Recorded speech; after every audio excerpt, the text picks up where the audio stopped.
Fabelle Ralph Waldo Emerson. এখানে Fabelle কবিতাটি সম্বন্ধে আমি আলোচনা করব। যদিও কবিতাটির ভাব বিস্তার এবং কিছু কোশ্চেন্স নিয়ে আমি অলরেডি আলোচনা করেছি, সেগুলো প্লেলিস্টে পেয়ে যাবে। তো যাই হোক, এই ভিডিওতে আমি আরেকটু সবিস্তারে আলোচনা করার চেষ্টা করছি। তো প্রথমত কবিতার নাম ফ্যাবেল। ফ্যাবেল মানে হচ্ছে নীতিগল্প। নীতিগল্প হলো এমন একটি ছোট গল্প বা কবিতা যেখানে একটা শিক্ষা থাকে। এখানকার যে মেনলি ক্যারেক্টারগুলো হয় সেগুলো হয় পশু কিংবা পাখি কিংবা অন্যান্য জড়বস্তু, যেগুলো কথা বলতে পারে না, কিন্তু এই গল্পের মধ্যে দেখা যায় তারা কথা বলে এবং তাদের কথাবার্তার মাধ্যমে কিন্তু মানুষের মধ্যে একটা নীতি শিক্ষা দেওয়ার চেষ্টা করে। ঠিক এই কবিতাতেও আমরা একই জিনিস দেখতে পাবো। এখানে কবিতার মধ্যে যে দুটো ক্যারেক্টার রয়েছে, মাউন্টেন এবং স্কোরেল, এরা কিন্তু দুজনেই কথা বলতে পারে না, কিন্তু কবিতার মধ্যে দেখতে পাচ্ছি তারা কথা বলছে। এবং কবিতার মাধ্যমে যেটা আমাদের কাছে বোঝাচ্ছে যে আয়তন এখানে কোনো বড় ব্যাপার নয়। পৃথিবীতে প্রত্যেকটা জিনিস ছোট কিংবা বড় সবারই সমান গুরুত্ব রয়েছে, এবং ছোট বলে সেটা অপমানজনক নয়।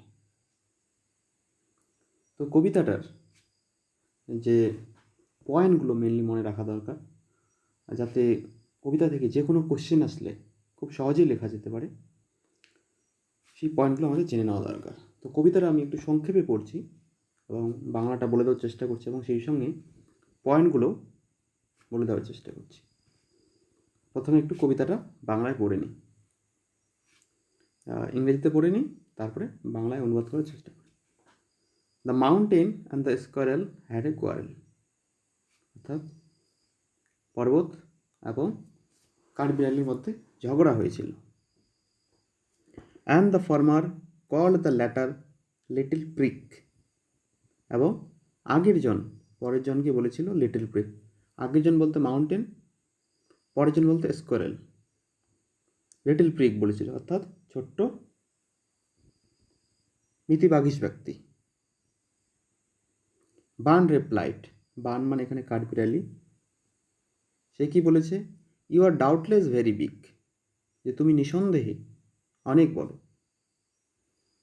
But all sorts of things and weather must be taken in together to make up a year and a spear.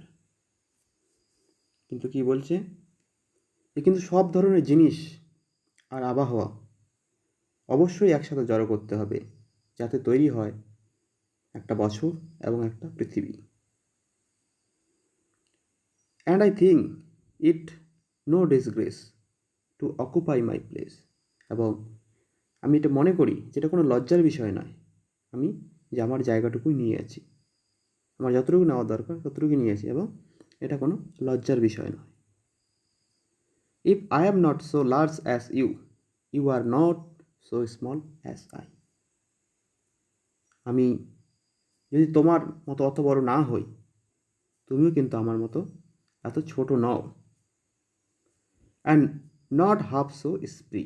এবং তুমি কিন্তু আমার মতো এত চটপটে, এত চঞ্চল তুমি অর্ধেকও নও। I will not deny you make a very pretty squirrel track. আমি অস্বীকার করব না যে তুমি বানাও কাঠবিড়ালি যাওয়ার জন্য একটা সুন্দর পথ। ট্যালেন্টস ডিফার, মেধার পার্থক্য হয়, গুণের পার্থক্য হয়। All is well and wisely put, কিন্তু সব কিছুই ঠিকঠাক এবং বুদ্ধিমত্তার সঙ্গে সাজিয়ে রাখা আছে। If I can not carry forest on my back, neither can you crack a nut. আমি যদি পিঠে জঙ্গল ধরে রাখতে না পারি, তুমিও কিন্তু একটা বাদামও ভাঙতে পারো না। তো এখানে যে কবিতার পয়েন্টগুলো সেগুলো আমি আলোচনা করছি। কবিতাটা খুবই সহজ সরল একটা কবিতা, এবং কবিতাতে দেখলে দেখা যাবে যে মোটে কিন্তু 10 থেকে 15টা পয়েন্ট আছে, এবং সেগুলোই ট্রু ফলস হিসেবে আসতে পারে, কিংবা চুজ দ্য কারেক্ট অল্টারনেটিভ কিংবা শর্ট কোশ্চেন হিসেবে আসতে পারে এবং ফিল ইন দ্য ব্ল্যাঙ্কস হিসেবেও আসতে পারে, কিন্তু মোটে 20 থেকে 25টা পয়েন্ট হবে। সেই জিনিসগুলো মাথায় রাখতে হবে। প্রথম হচ্ছে the mountain and the squirrel had a quarrel, অর্থাৎ এখানে দুজন ক্যারেক্টার, একটা মাউন্টেন এবং স্কোয়ারেল, এবং তাদের মধ্যেই ঝগড়া হয়েছিল। এটা শূন্যস্থান দিয়ে থাকতে পারে কিংবা আদার্স যেগুলো অপশানগুলো বললাম সেগুলো দিয়ে থাকতে পারে। তো ঝগড়াটা কাদের মধ্যে হচ্ছে? মাউন্টেন এবং স্কোয়ারেল। এবং লিটল ব্রিককে কাকে বলছে? মাউন্টেন বলছে স্কোয়ারেলকে, এটা মনে রাখতে হবে। বার্ন রেপ্লাইড, এখানে বার্ন হচ্ছে স্কোয়ারেল, এটা 3 নম্বর পয়েন্ট। এখানে বলছে you are doubtless very big, এই ভেরি বিগকে এটার বইয়ে যদি আমরা নাও পড়ি টেক্সটের মধ্যে, তাও আমরা জানতে পারব যে এখানে কাঠবিড়ালি এবং পর্বতের মধ্যে পর্বতই বড়। অ্যান্ড এখানে রয়েছে একটা line, and I think it no disgrace to occupy my place. I think it no disgrace to occupy my place, এই কথাটি কে বলছে? এই কথাটি বলছে স্কোয়ারেল। এই কবিতার মধ্যে আমরা যদি দেখতে পাই এখানে যে শুধুমাত্র পর্বত একটা কথাই বলেছিল, লিটল ব্রিক, এবং বাকি পুরো কবিতাটা কিন্তু স্কোয়ারেল বলে যাচ্ছে। তো সিংহভাগ দখল করে আছে কিন্তু স্কোয়ারেলের কথাবার্তা। If I am not so large as you, you are not so small as I, এখানে লার্জ বলতে বোঝাচ্ছে মাউন্টেন এবং স্মল বলতে squirrel. And not half so spree, এখানে স্প্রি শব্দটার মানে হচ্ছে প্রাণবন্ত, চঞ্চল বা চটপটে। তো স্প্রি এখানে হুইচ ক্যারেক্টার ইস স্প্রি, এখানে আমরা বুঝতে পারছি হচ্ছে স্কোয়ারেল, কারণ স্কোয়ারেল হাঁটাচলা করতে পারে, ছোটাছুটি করতে পারে, কিন্তু পর্বত তো পারে না, সে এক জায়গায় দাঁড়িয়ে থাকে। I will not deny you make a very very pretty squirrel track, আমি ডিনাই করছি না তুমি একটা সুন্দর স্কোয়ারেল ট্র্যাক বানাও। স্কোয়ারেল ট্র্যাক কোথায় থাকে? পর্বতে থাকে, খুবই সহজ একটা ধারণা। ট্যালেন্টস ডিফার, ট্যালেন্টসের পার্থক্য হয়। এখানে প্রশ্ন হতে পারে কি ডিফার করে? ট্যালেন্টস ডিফার করে। All is well and wisely put, এই লাইনটার মধ্যে কিন্তু একটা সৃষ্টিকর্তার একটা প্রসঙ্গ পাওয়া যাচ্ছে যে সব কিছু সুন্দরভাবে এবং বুদ্ধিমত্তার সঙ্গে সাজানো থাকে। If I can not carry forest on my track, K carry করতে পারে না ফরেস্ট? স্বাভাবিকভাবেই কাঠবিড়ালি। কাঠবিড়ালি ওইটুকু প্রাণী, সে ফরেস্ট এমনিতেই বহন করতে পারবে না।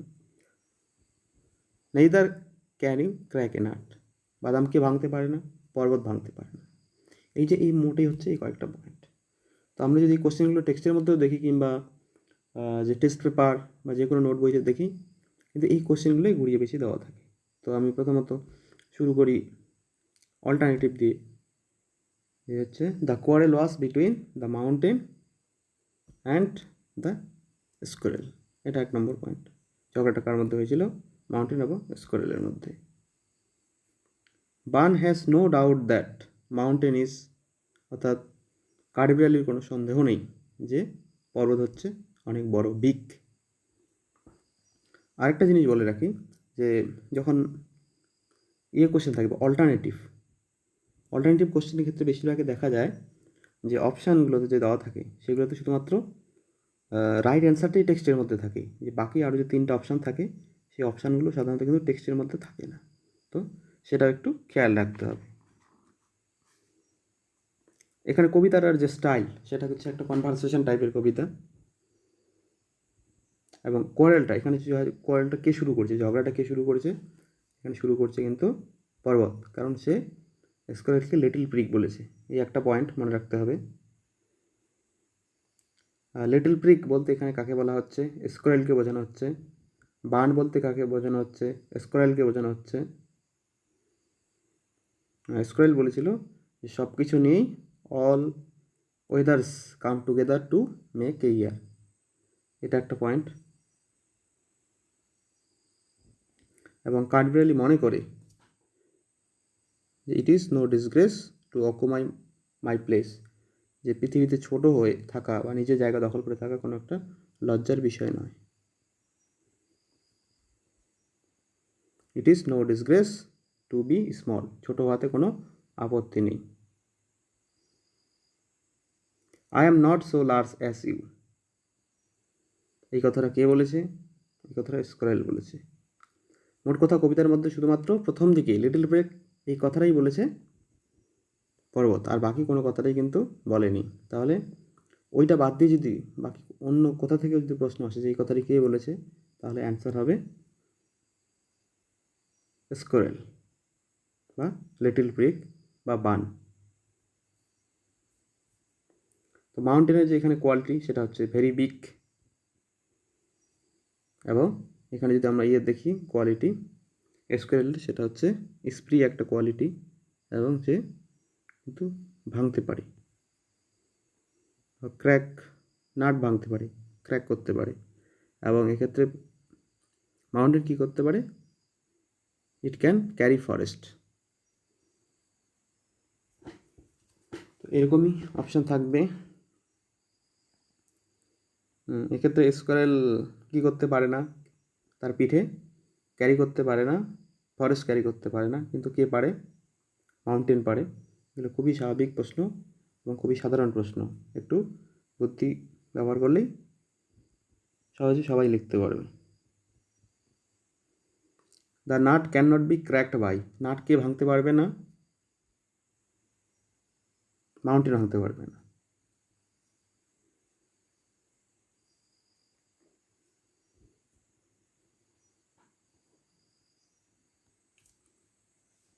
এবার একটু আলোচনা করি শর্ট কোশ্চেন যেগুলো থাকতে পারে, যে who had a quarrel with the squirrel, স্কোরেলের সঙ্গে কার ঝগড়া হয়েছিল। The mountain had a quarrel with the squirrel, এইভাবে ফুল বাক্যে অ্যান্সারগুলো লিখতে হবে। What is not a disgrace to the squirrel, স্কোরেলের কাছে কোনটা ডিসগ্রেস নয়, to occupy his own place, এটা কিন্তু টেক্সটের মধ্যেই লাইনগুলো পাওয়া যাবে। To occupy his own place, to occupy my place লেখা আছে, এটা লিখতে হবে to occupy his place is not a disgrace.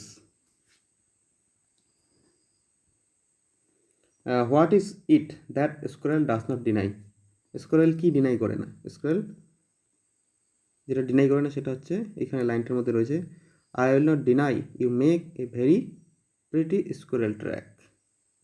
তাহলে অ্যান্সার লেখার সময় কি লিখতে হবে, the squirrel does not deny that mountain makes a very pretty squirrel track. এখানে কিন্তু অ্যান্সারগুলো লেখার সময় খুব বেশি ওয়ার্ড বাইরে থেকে ব্যবহার করতে হয় না, টেক্সট থেকেই নিয়ে মাঝে মাঝে শুধু একটু নাউনটা চেঞ্জ করতে হবে, ভার্বটাগুলো চেঞ্জ করলে টেক্সট থেকেই পুরো কিন্তু অ্যান্সারগুলো খুব সহজেই লেখা যায়। এখানে একটা লাইন আছে, all is well and wisely put, এখানে প্রশ্ন হতে পারে যে who puts all well and wisely, এখানে দ্য ক্রিয়েটার অথবা গড লেখা যেতে পারে। Answer, the creator put all well and wisely. এখানে একটা প্রশ্ন যে what did the mountain call the squirrel, অর্থাৎ মাউন্টেন স্কোরেলকে কী বলেছিল, আমরা একদম প্রথম দিকেই পাবো, the mountain call the স্কোরেল A little prick, খুদে নীতিবাগীশ বলেছিল। এখানে আরেকটা কোশ্চেন হতে পারে যে কিভাবে মজা করেছিল মাউন্টেন স্কোরেলকে নিয়ে, how does the mountain make fun of the squirrel. এক্ষেত্রে বলতে হবে the mountain makes fun of the squirrel by calling him a little prig. আমি কি দেখতে পাচ্ছি যে একই অ্যান্সার, শুধুমাত্র একটু ঘুরিয়ে পিছিয়ে দেওয়া হয়েছে। কীভাবে মজা নিয়েছিল বা মাউন্টেন স্কোরেলকে কী বলেছিল লিটল প্রিক, ওই অ্যান্সারটাই শুধুমাত্র এইভাবে লিখতে হচ্ছে, the mountain makes fun of the squirrel by calling him a little prig. What is not a disgrace to the squirrel, এটা তো আলোচনা করাই হলো একটু আগে। টু অকুপাই মাই প্লেস, এটাকে লিখতে হবে to occupy his own place is not a disgrace to the স্কোরেল।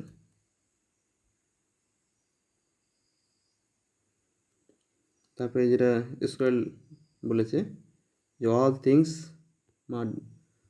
All sorts of things and weather must be taken together to make up year. এখান থেকে একটা কোশ্চেন হতে পারে যে how according to Bun can a year be made up, অর্থাৎ একটা বছর কীভাবে তৈরি হয়, সেটা বানের মতে বা স্কোরেলের মতে কীভাবে, সেটা লিখতে হবে এ ইয়ার can be made up with all sorts of things and weather taken together.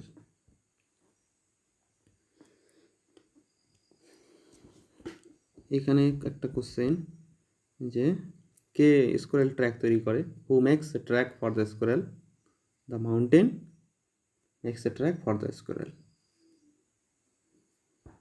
এখানে কবিতার নামও থাকতে পারে, টেক্সটটা তুলে দিয়ে নিচে লেখা থাকতে পারে যে কবির নাম কি, name the poet and the poem, এটাও কিন্তু থাকতে পারে।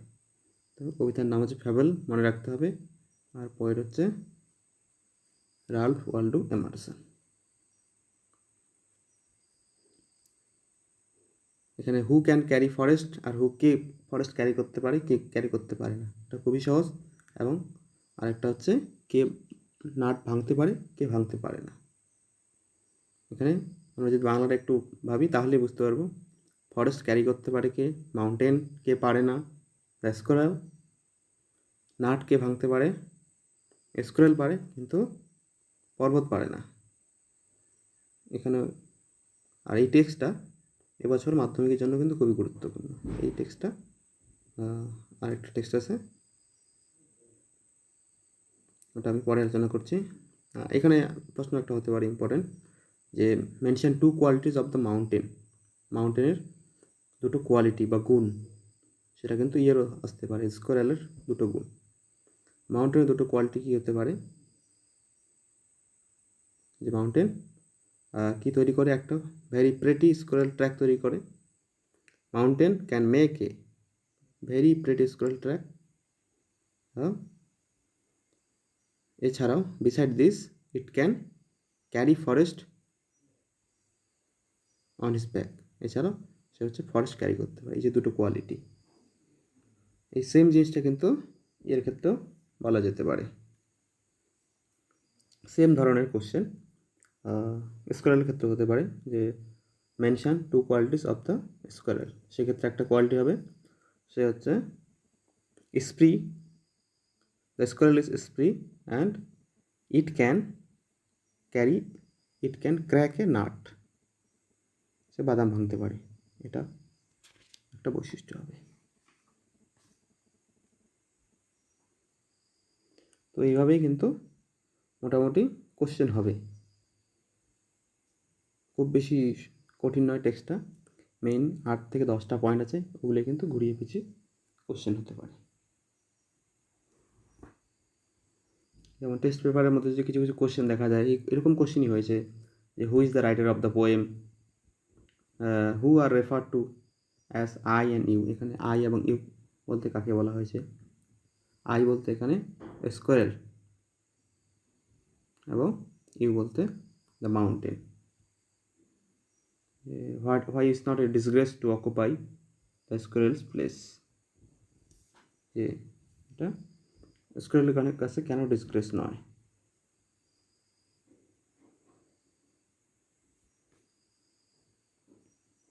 এবং এখানে হচ্ছে একটা যে সবচেয়ে গুরুত্বপূর্ণ প্রশ্ন, সেটা হতে পারে এর মধ্যে কবিতার মাধ্যমে কি প্রকাশিত হয়েছে বা কোন মোরালটা আমাদের দিয়েছে। এই কবিতার যে মোরাল, সেটা কিন্তু আমরা লিখতে পারি যে whether big or small, everyone and everything has its place on the earth. পৃথিবীতে বড় হোক ছোট হোক, প্রত্যেকটা জিনিসের, যে লিভিং অর নন লিভিং, সবারই কিন্তু সমান গুরুত্ব রয়েছে, সমান ইম্পর্টেন্স রয়েছে, সেটাই হবে অ্যান্সার। এখানে আরেকটা ইম্পর্টেন্ট কোশ্চেন যেটা হতে পারে, যে লিমিটেশন কি, পর্বত এত বড়, মাউন্টেন এত বড়, এর দুটো লিমিটেশন কি। একটা লিমিটেশন হচ্ছে যে it can not crack a nut, এটা কিন্তু একটা নাটকে ক্র্যাক করতে পারে না, এবং এটা কিন্তু স্মল নয়, এবং কাঠবেড়ালির মতো এত স্প্রি বা লাইভলি চঞ্চল এটাও কিন্তু নয়। তো এইগুলোই কোশ্চেন। আশা করি এই ভিডিওটা দেখার পর তোমরা এই কবিতা থেকে যে কোনো কোশ্চেন করতে পারবে। Thank you.